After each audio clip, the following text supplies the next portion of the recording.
السلام علیکم ناظرین، ہم میں سے بہت سے لوگ کالے جادو کے نام سے واقف ہوں گے اور یہ بھی جانتے ہوں گے کہ کالے جادو کے لیے گڑیا کا استعمال کیا جاتا ہے۔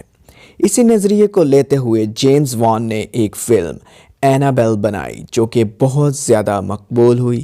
اس فلم میں اینابیل ایک عصیب زدہ گڑیا دکھائی گئی ہے جو کہ حرکت کرتی ہے اور مختلف کام کرتے دکھائی دی گئی ہے۔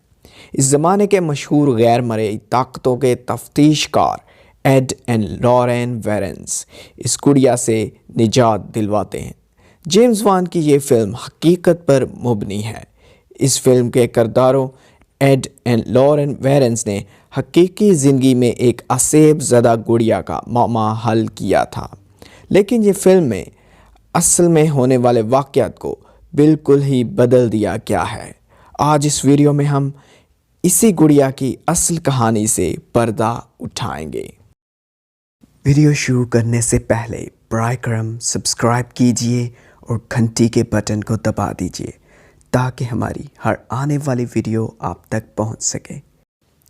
1968 میں جب اینابیل بالکل ایک نئی گڑیا تھی، ایک نرس کو اس کی ماں نے اس کی 28ویں سالگرہ پر تحفے کے طور پر دی۔ اس نرس جس کا نام ڈونا تھا، اسے یہ گڑیا بہت پسند آئی اور وہ اسے اپنے اپارٹمنٹ میں لے گئی، جہاں اس کے ساتھ ایک اور نرس بھی رہتی تھی جس کا نام اینجی تھا۔ شروعات میں سب بالکل ٹھیک چل رہا تھا۔ کچھ ہی دنوں کے بعد دونوں نرسوں نے یہ محسوس کیا کہ یہ گڑیا خودکار طریقے سے حرکت کرتی ہے۔ ڈونا اسے معمول کے مطابق لیونگ روم میں صوفے پر چھوڑ کر جاتی اور جب شام کو وہ واپس لوٹتی تو اسے بیڈ روم میں بند دروازے کے ساتھ بیڈ پر موجود پاتی۔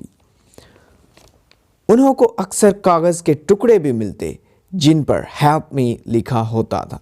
نرس کے مطابق یہ جرمی کاغذ پر لکھا گیا ہوتا تھا جو کہ اس کے اپارٹمنٹ میں شروع سے ہی موجود نہ تھا۔ ایک سپہر کو ڈونا کا بوائے فرینڈ اپارٹمنٹ میں اکیلا تھا۔ اس نے کسی کے اندر داخل ہونے کی آواز سنی۔ جب اس نے دیکھا تو اسے کچھ بھی نظر نہ آیا، اگرچہ وہاں اینابیل اوندھے منہ پڑی تھی۔ اسی دوران اس کے بوائے فرینڈ جس کا نام لو تھا نے سینے میں درد محسوس کی۔ جب اس نے دیکھا تو لال خون کے پنجوں کے نشان پائے جو کہ 2 دن کے بعد خود بخود غائب ہو گئے۔ اس واقعے کے بعد دونوں نرسیں بہت زیادہ خوف زدہ رہنے لگیں اور انہوں نے مدد کے لیے ایک ٹیم کو بلوایا۔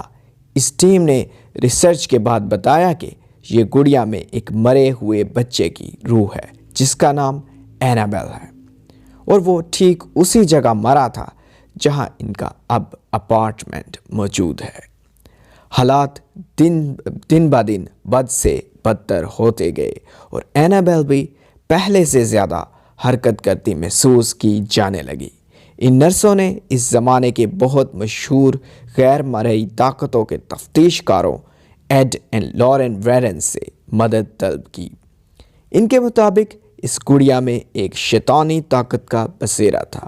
ایڈ اینڈ لارین ویرنز نے اس میں شیطانی طاقت کے بسیرے کی چند نشانیاں بتائیں، جن میں ٹیلی پورٹیشن یعنی گڑیا کی خودکار حرکات، میٹیریلائزیشن جرمی کاغذ کے note, mark of the beast پنجوں کے نشان جو لوؤں کے سینے پر لگے۔